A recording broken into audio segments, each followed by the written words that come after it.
ጊዜ የተሰጠው እግዚአብሔርን ልናመልክበት ነው። ስብሐ ለዕለተ ይሴብሐከ ቅዱስ ዳዊት በቀን 7 ጊዜ አመሰግንሃለሁ ይላል። ጠዋት 12 ሰዓት እንደተማራችሁት ካሁን በፊት ብርሃን ሌሊቱን አሳልፈህ ብርሃን የሰጠኸኝ ጌታ ብለን፣ በብርሃን የፈጠርከኝ ጌታ ብለን፣ ለእኔ ስትል ማለዳ ከሐና ከቀያፋ ፊት በ12 ሰዓት ተከሰስክልኝ ብለን 3 ሰዓት እንጸልያለን።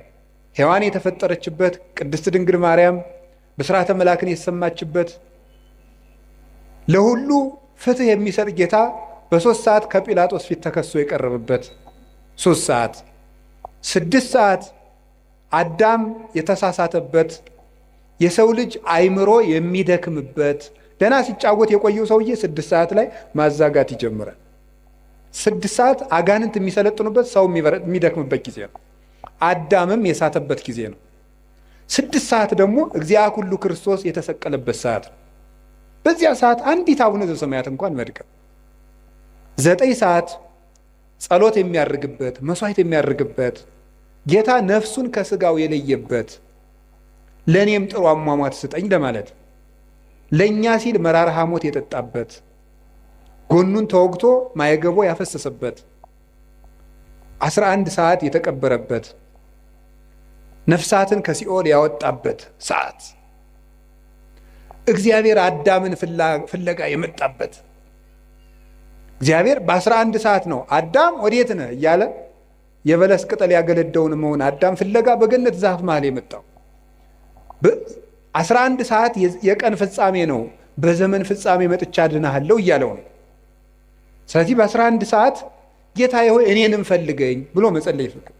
እኔም ጫካ ውስጥ ነኝ ፈልገኝ ብልም።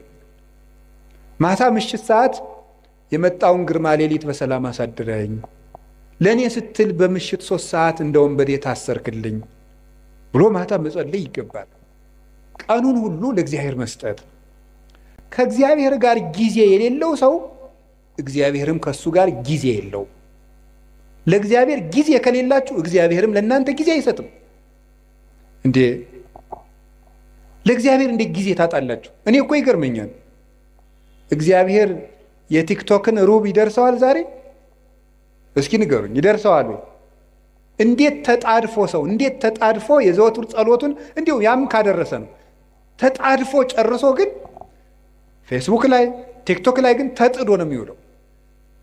እባካችሁ ለእግዚአብሔር ጊዜ ስጡ። እውነቴን ነው። ለእግዚአብሔር ጊዜ ከሌላችሁ ትጠፋላችሁ። የእውነቴን ነው። ለማስቀደስ ጊዜ የሌላችሁ ሰዎች እድሜያችሁ ያጥራል። ለዘወትር ጸሎት እድሜ ከሌላችሁ ጊዜ ከሌላችሁ ከእግዚአብሔር ጋር ለመገናኘት መጽሐፍ ቅዱስ ለማንበብ ጊዜ የሌላችሁ፣ ጊዜ የለኝም ደግሞ እንዲሁ እናንተ ጉራችሁ እኮ ያልቀው። እስቲ ፌስቡክ ውስጥ የምታነቡት ቴክስት ቢደመር እንደው 20 ገጽ አይሆንም? መጽሐፍ ብናረገው አይታተምም?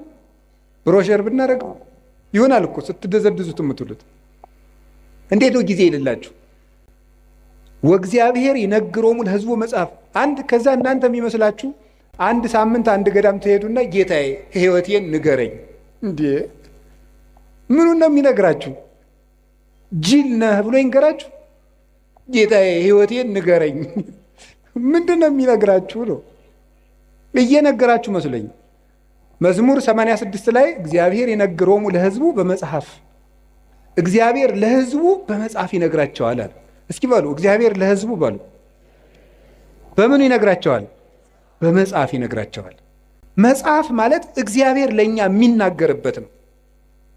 ጸሎት ማለት ጸሎት ብሂል ተናግሮ ምስለ እግዚአብሔር፣ ጸሎት ከእግዚአብሔር ጋር መነጋገር ነው ይላል። ጸሎት ከእግዚአብሔር ጋር መነጋገር ነው። መጽሐፍ ማንበብ ደግሞ እግዚአብሔር ለእኛ የሚነግርበት ሰን ነው። አጸም ዘይነብበኒ እግዚአብሔር አምላኬ እስመ ውእቱ ይነብብ ሰላም ለሕዝቡ። ፈጣሪ እግዚአብሔር የሚናገረኝን እሰማለሁ፣ እርሱ ለሕዝቡ ፍቅር አንድነትን ይናገራልና ይላል ቅዱስ ዳዊት። እግዚአብሔርን ለመስማት ጆሮ የሌለው፣ መጽሐፍ ቅዱስ ለማንበብ በቀን 5 ደቂቃ የሌለው ሰው በየቀኑ ሁከት ሊሰማ ይገባዋል። እንዲህ ያለ ጆሮ ይነቀላል። ነቢየ ያነስለክሙ ማኅበይክሙ ዘከማየ፣ እንደኔ ያለ ነቢይ ያስነሳላችኋል አለ ሙሴ ሲናገር። ክርስቶስን ነው። እሱ ቀይ ባህር እንዳሻገረ ጌታ ገሃነምን ያሻግሯልና ብዙ ንጽጽር አለው። ወለቱ ስምዕዎ እሱን ስሙት። ወኩላ ነፍስ እንተ የተሰማው ለውእቱ ነቢይ ትሰሮም ህዝባ ያንን ነቢይ የማትሰማ ጆሮ ግን ከወገኖቿ ተለይታ ትጥፋ ይል። ያን ነቢይ የማትሰማ ማለት ክርስቶስን የማይሰማ ጆሮ ይነቀላል። ሰላም እግዚአብሔርን መስማት የማይፈልግ ጆሮ ሁከት፣ ጦርነት፣ ብጥብጥ፣ ሞት ሊሰማ ይገባዋል። በየቀኑ ይህን የምንሰማበት ምክንያት ለእግዚአብሔር ጆሮ ስለሌለን፣ ለእግዚአብሔር ዓይን ስለሌለን ነው። ለእግዚአብሔር እግር የለን። እግሮቻችሁ የት ነው የሚሄዱት? የሚፈጥኑላችሁ ወዴት ስትሄዱ ነው? ቤተክርስቲያን ሲሏችሁ አያደርሳችሁም። እንዲሁ አይደረስ እኮ ነው። ከዚያ ትሄዱ የማስታወቂያ ሰሌዳ ለማንበብ በየቀኑ ትመላለሳለች። ስራ ወጥቶ ይሆን ጥሩ ነው፣ ተመላለሱ። ግን እግዚአብሔር ቤት ብትመላለሱ ምን አለ? የእግዚአብሔር ቤት እኮ ልንገራችሁ፣ የእግዚአብሔር ቤት ቤተክርስቲያን እኮ ማለት የእግዚአብሔር መንግስት ማለት ነው። ቤተክርስቲያን ታውቃላችሁ? ይህን ቤተክርስቲያን ማለት የእግዚአብሔር መንግስት ማለት ነው። እንዲህ ብሎ ነበረ ጲላጦስ፣ አንተ አይሁድ ንጉሥ ነህ እንዲህ አለው። ምን ብሎ ነው የመለሰለት? መንግስት የሰ የኮነትም ዝንቱ ዓለም፣ የኔ መንግስት በዚህ ዓለም አይደለችም። ምን ማለት ነው? ቤተ ክርስቲያኔ ምድራዊት አይደለችም ማለት ነው። የእግዚአብሔር መንግስት ማናት ካላችሁኝ፣ ቤተ ክርስቲያን። አንድ ሰው አሜሪካ ከመሄዱ በፊት አሜሪካ ኤምባሲ መሄድ አለበት። አንድ ሰው መንግስተ ሰማያት ውስጥ ከመግባቱ በፊት ከእግዚአብሔር ኤምባሲ ቤተክርስቲያን መግባት አለበት። ቤተክርስቲያን ውስጥ የማይገባ ሰው የሰማይ ዜግነት የለውም። አንድ ሰው ከአንዲት ሀገር ኤምባሲ ውስጥ ሲገባ የዚያች ሀገር ጥበቃ ውስጥ ይገባል። ከቤተ ክርስቲያን ውስጥ የሚገባ ሰው የእግዚአብሔር እጅ ውስጥ ነው የሚገቡት። ይሄ ቤተ ክርስቲያኑ ግቢ ላይ የሚታጠረው አጥር በግራም ይመጣለ፣ በቀኝም ይመጣለ። እዚያ እንደዚህ ብሎ በር አለው። ይሄ መግቢያው፣ ይሄ አጥሩ ግንብ መሆኑን አታዩት። እነዚህ ምዕመናንን ተቀብለው የሚጠብቁ የእግዚአብሔር የምህረት እጆች ናቸው። ከቤተ ክርስቲያኑ ግቢ ውስጥ ስትገቡ ወደ እግዚአብሔር እቅፍ ነው የምትገቡት። እሱ በማይታጠፍ ጥበቃው ይጠብቀናል። ከዚያ በኋላ እንዲህ ያለች ነፍስ እግዚአብሔር ይርኤኒ ዋልቦ ዘይሃጣኒ፣ እግዚአብሔር ይጠብቀኛል፣ እሱ እኔን ብትደብቁኝ ፈልጎ የሚያጣበት ቦታ የለም፣ እኔንም የሚያሳጠኝ የለም።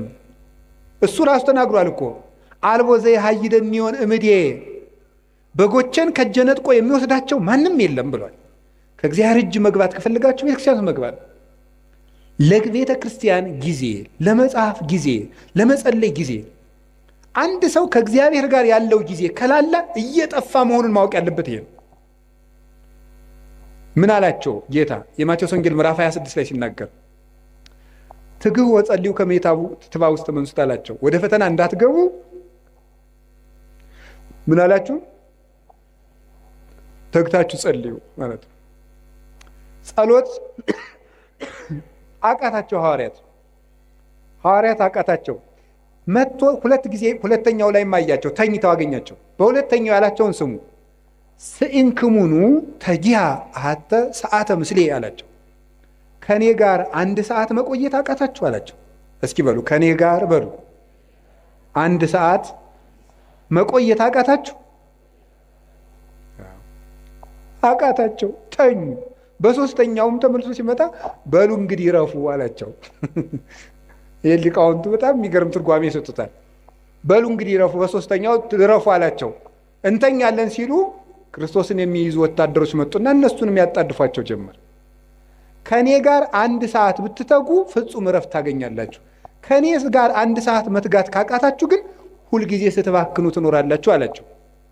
ስለዚህ እንዳትፈሩ፣ ፍርሃት እንዳያሻብራችሁ፣ እንዳይበትናችሁ ከፈልጋችሁ አሁን ከኔ ጋር በጸሎት ቆዩ አላቸው። ቅዱሳን ሐዋርያትን አቃታቸው።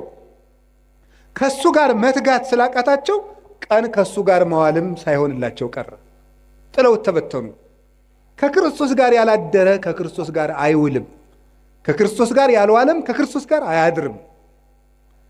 ስለዚህ የእግዚአብሔር ቤተሰቦች ቀኑን ሙሉ ቅዱሳን ሐዋርያት ከጌታ ጋር አንድ ሰዓት ተግተው ቢሆን ኑሮ ቀኑ ሁሉ መስቀሉን ትተው ሲራወጡ አይውሉም ነበረ። ቀኑን ሙሉ በሰላም መዋል ከፈለጋችሁ፣ ያለ ሁከት መዋል ከፈለጋችሁ፣ የሚያባረራችሁ ሳይኖር መዋል ከፈለጋችሁ ከክርስቶስ ጋር አንድ ሰዓት ቆዩ።